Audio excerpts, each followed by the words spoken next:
Hello friends, welcome to my YouTube channel cooking journey with ફ્લેવરમાં આપનું સ્વાગત છે। તો આજે આપણે બનાવીશું વિન્ટર સ્પેશિયલ પાપડીનું ખીચું, જે શિયાળામાં જ ખાવાની મજા આવે છે। તો ચાલો આપણે બનાવવાની શરૂઆત કરીએ। પાપડીનું ખીચું બનાવવા માટે મેં અહીં 2 વાટકી ચોખાનો લોટ લીધો છે, એને આપણે ચાળી લઈશું।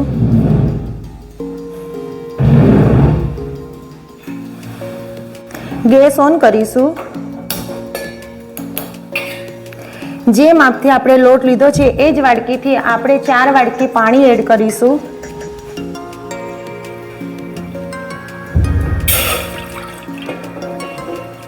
પાણીને ઢાંકીને આપણે ગરમ થવા દઈશું। પાણી ગરમ થઈ ગયું છે।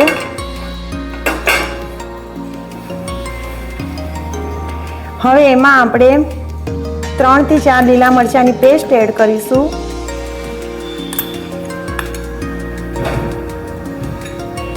જીરું એડ કરીશું। અજમો એડ કરીશું। અડધી ચમચી અજમો લીધો છે। અડધી ચમચી પાપડ ખાંડ લીધો છે, એ એડ કરીશું। અને સ્વાદ અનુસાર મીઠું લીધું છે। મીઠુંનું પ્રમાણ આપણે ઓછું રાખીશું, કારણ કે પાપડ ખારો લીધો છે એમાં પણ થોડી ખારાશ હશે। હવે આ પાણીને આપણે એક ઉકાળો આવવા દઈશું અને થોડા ફુદીનાના પાન કટ કરીને લીધા છે, એ એડ કરીશું। હવે પાણીને આપણે એક ઉકાળો આવવા દઈશું। પાણીનો એક ઉકાળો આવી ગયો છે। હવે આપણે ગેસ બંધ કરી દઈશું અને પાપડીનો લોટ એડ કરીશું। આપણે થોડો પાપડીનો લોટ એડ કરવાનો છે। હવે આપણે વેલણની મદદથી લોટને મિક્સ કરી લઈશું।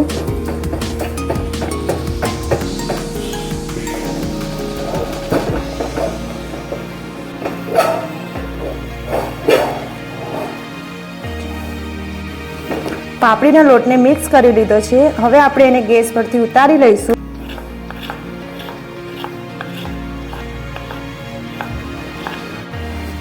હવે લોટને આપણે એક પાત્રમાં કાઢી લઈશું।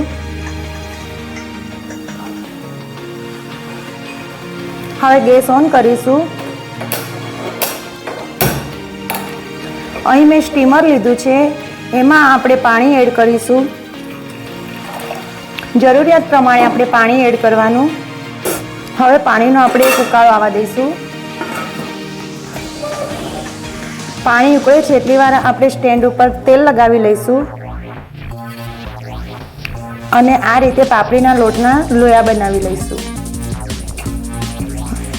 આપણે ડાયરેક્ટ તપેલીમાં લોટને બાફીને ખાવાથી એ લોટ કેવો રહી જાય છે કે કાચો રહી જાય છે, જે આપણે બાળકોને ખાવામાં આપીએ તો પછી એમને પેટમાં દુખવાનો પ્રશ્ન થઈ જાય છે। માટે હંમેશા આપણે જ્યારે પાપડીનો લોટ બનાવતા હોય ત્યારે સ્ટીમરમાં આ રીતે આપણે બાફી લઈએ છીએ તો લોટ સરસ રીતે ચડી જાય છે।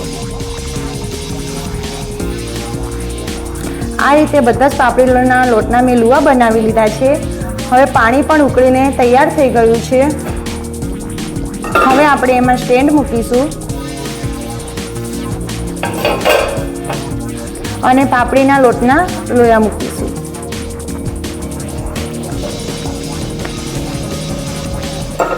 આ રીતે આપણે બધા લોયાને ગોઠવી દઈશું અને ઢાંકણું બંધ કરી દઈશું। હવે આને 10 થી 15 મિનિટ માટે સ્ટીમ 10 મિનિટ થઈ ગઈ છે, આપણે ચેક કરી લઈશું। પાપડીના લોટનો રંગ બદલાઈ ગયો છે, એટલે આપણો પાપડીનો લોટ બનીને તૈયાર થઈ ગયો છે। હવે આપણે ગેસ બંધ કરીશું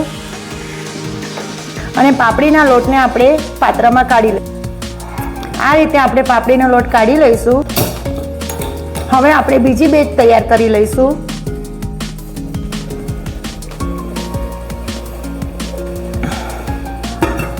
આ રીતે પાપડીના લોટને સ્ટીમ કરવાના ઘણા બધા ફાયદા છે, જેમ કે આપણે જેમાં લોટ ઘેર્યો છે એ તપેલી પણ આપણી બગડતી નથી અને આપણને વાસણ માંજવામાં પણ સહેલાઈ રહે છે। અને બીજી વાત કે 100% લોટ આપણો સ્ટીમ થઈ જાય છે, જે પચવામાં પણ આપણને રાહત આપે છે અને નાના બાળકો આને ખાઈ શકે છે। આ આની મેઇન ખાસિયત છે। આમ તો તપેલીમાં પણ લોકો ચડવી શકે છે નીચે તવો મૂકીને, પણ એ છોકરાઓને પચવામાં મુશ્કેલી રહે છે। માટે આપણે એને આવી રીતે ડબલ રીતે સ્ટીમ કરીને આપણે આપીશું છોકરાઓને, તો એ પચવામાં સહેલાઈથી રહે, બાળકો પાપડીના લોટની મજા માણી શકે છે। પાપડીનું ખીચું બનીને તૈયાર છે. હવે આપણે એને સર્વિંગ કરીશું.